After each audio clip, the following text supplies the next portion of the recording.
दोस्तों, हम भारतीय सोने के इतने दीवाने हैं कि एक रिपोर्ट के मुताबिक इंडियंस के घर में कुल मिलाकर 25,000 टन से भी ज्यादा सोना है। वहीं हमारी सरकार और सेंट्रल के पास भी दुनिया का 9वां सबसे बड़ा स्वर्ण भंडार है।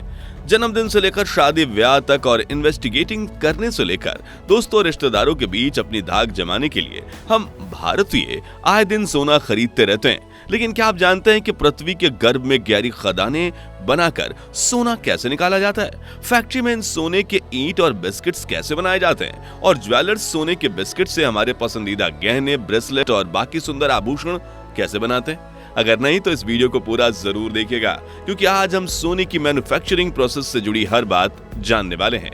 दोस्तों, सबसे पहले देखते हैं कि आखिर सोने की बिस्किट्स कैसे बनाई जाती हैं। तो इसके लिए सबसे पहले पुराने सोने या गोल्ड ओर से निकले कच्चे सोने को ग्रेफाइट, कार्बन या क्ले के बर्तन में रखा जाता है। दरअसल सोने का मेल्टिंग पॉइंट 1064 डिग्री सेल्सियस है, जबकि ग्रेफाइट कार्बन से बने क्रूसिबल्स नाम के इस बर्तन का मेल्टिंग पॉइंट 1600 डिग्री सेल्सियस है। जिसके बाद इस बर्तन को एक गर्म भट्टी में रखकर तब तक तपाया जाता है जब तक गोल्ड का मेल्टिंग पॉइंट पार होकर सोना पिघलना शुरू ना हो जाए। फिर इस बर्तन को भट्टी से बाहर निकाला जाता है और पिघले हुए सोने के ईंट के आकार वाले फ्रेम में डालकर ठंडा करने के लिए छोड़ दिया जाता है। और जब यह ठंडा होता है तो सोने की ईंट बनकर तैयार हो जाती है। सोने की ये ईंट करीब 1 किलोग्राम से 12.4 किलोग्राम जितनी बड़ी होती है और दुनिया की सरकारें और बैंक्स अपने स्वर्ण भंडारों में स्टैंडर्ड 12.4 किलोग्राम की गोल्ड ब्रिक्स को ही स्टोर करके रखती है।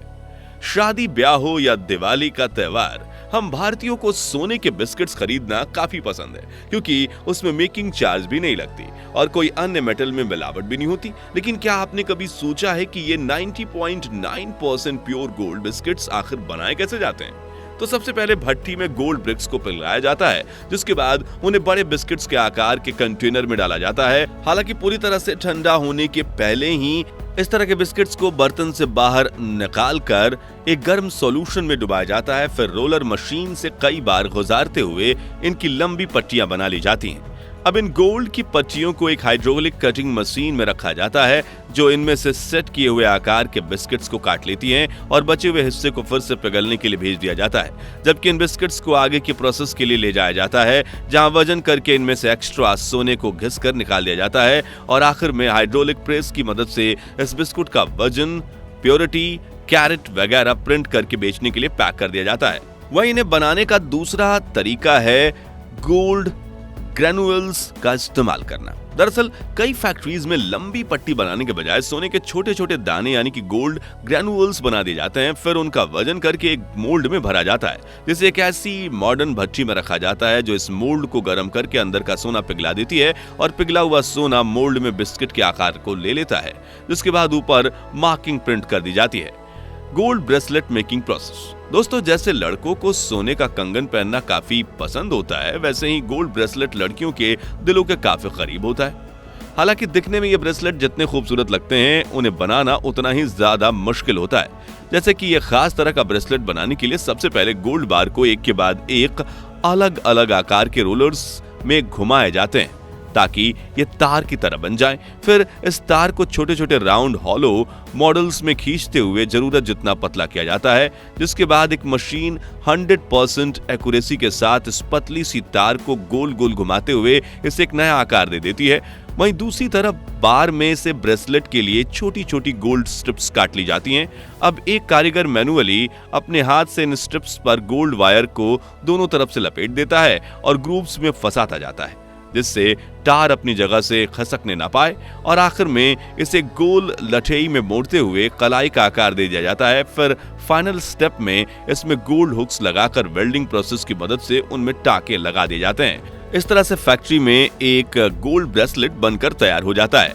Gold necklace making process. दोस्तों, सोने के हार को बनाना बहुत ही बारीकी का काम होता है और इसे बनाने के लिए जबरदस्त कारीगरी की जरूरत पड़ती है।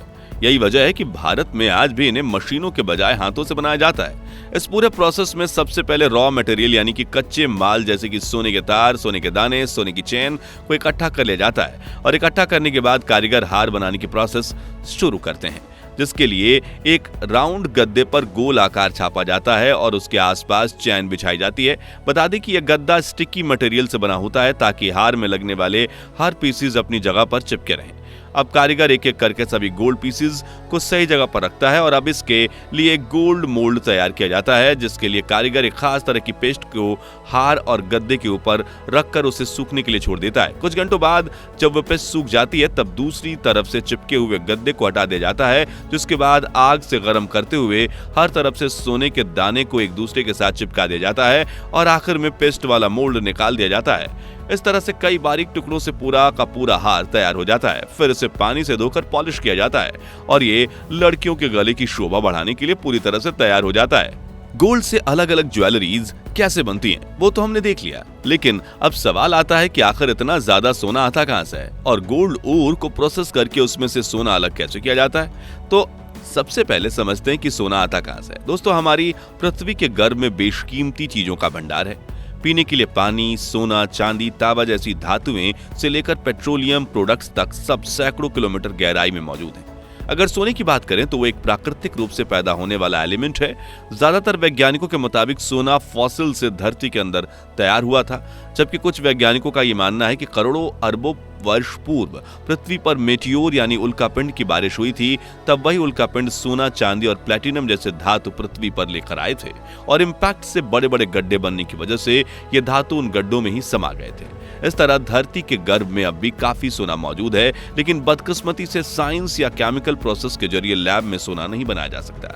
इसी वजह से लाखों मजदूर अपनी जान दांव पर लगाकर सोने के खदानों में काम करते हैं और सोना बाहर निकालते हैं। हालांकि ये गोल्ड शुद्ध रूप से मौजूद नहीं होता, बल्कि ये गोल्ड ओर के रूप में बड़े बड़े पत्थरों के बीच के दरारों में मौजूद होता है। लेकिन पृथ्वी पर ऐसी कुछ जगहें हैं जहां गहराई में सोना मौजूद है, इसलिए सोने वाली जगह को खोजने का काम जियोलॉजिस्ट का होता है। और जब किसी जगह पर सोने की उपस्थिति की कंफर्मेशन मिल जाती है तो उस जगह पर डायनामाइट के जरिए धमाकेदार विस्फोट किए जाते हैं और विस्फोट के बाद 300 से 500 मीटर की गहराई में पत्थर को निकालना शुरू किया जाता है। अब इन पत्थरों को एक क्रशिंग मशीन की मदद से बारीक टुकड़ों में तोड़ दिया जाता है। यहाँ से ये कंकड़ पत्थर एक कन्वेयर बेल्ट पर होते हुए एक बड़े बर्तन में पहुंचते हैं, जहां इनमें पानी मिलाकर एक वाइब्रेटिंग टाइप मशीन में डाला जाता है, जहां से आगे बढ़ते हुए इन पत्थरों को और ज्यादा पीस कर इनका पाउडर बना दिया जाता है। फिर यह पाउडर एक वाइब्रेटिंग मशीन टाइप पर पहुंचता है, जहां कई ग्रुप्स वाला एक एक्सपोंज बेड लगा होता है। जब यह मशीन हिलना शुरू करती है तो सोने के कण आगे की तरफ आकर पहले 4-5 ग्रुप्स में जमा होने लगते हैं, जहां से इन्हें उठाकर छान लिया जाता है और इस तरह पत्थरों से सोना अलग किया जाता है, जिसे आखिर में पिघलाकर ब्रिक्स का आकार दे दिया जाता है और फिर आगे ज्वेलरी बनाने की प्रोसेस के लिए भेजा जाता है। आपको बता दें कि एक्सपर्ट्स के मुताबिक पृथ्वी के गर्भ में 2,44,000 मीट्रिक टन सोना मौजूद है, जिसमें से हम आज तक 1,87,000 मीट्रिक टन सोने को बाहर निकाल चुके हैं। अब सिर्फ 57,000 मीट्रिक टन सोना जमीन की गहराइयों में छुपा है। यहाँ गौर करने वाली बात यह है कि चीन, ऑस्ट्रेलिया और साउथ अफ्रीका ये ऐसे देश हैं जहां सोने का सबसे बड़ा हिस्सा निकाला गया है। तो अब आपको पता चला ना कि आखिर चीन इतना ज्यादा अमीर कैसे हुआ, जबकि भारत में ज्यादा सोना मौजूद नहीं है, इसलिए यहाँ कुछ छोटी छोटी गोल्ड माइंस मौजूद हैं। दोस्तों, चेन, रिंग्स, ब्रेसलेट, कंगन और हार में कौन सी गोल्ड ज्वेलरी आपको सबसे ज्यादा पसंद है? कमेंट्स में जरूर बताएं। वीडियो अच्छा लगी हो तो इसे लाइक और शेयर जरूर कर दीजिए और अगर आप इस चैनल पर नए हैं तो जल्दी से सब्सक्राइब करके पास वाली घंटी बजा दीजिए, ताकि आपको हमारे हर इन्फॉर्मेटिव वीडियो की नोटिफिकेशन सबसे पहले मिले। धन्यवाद।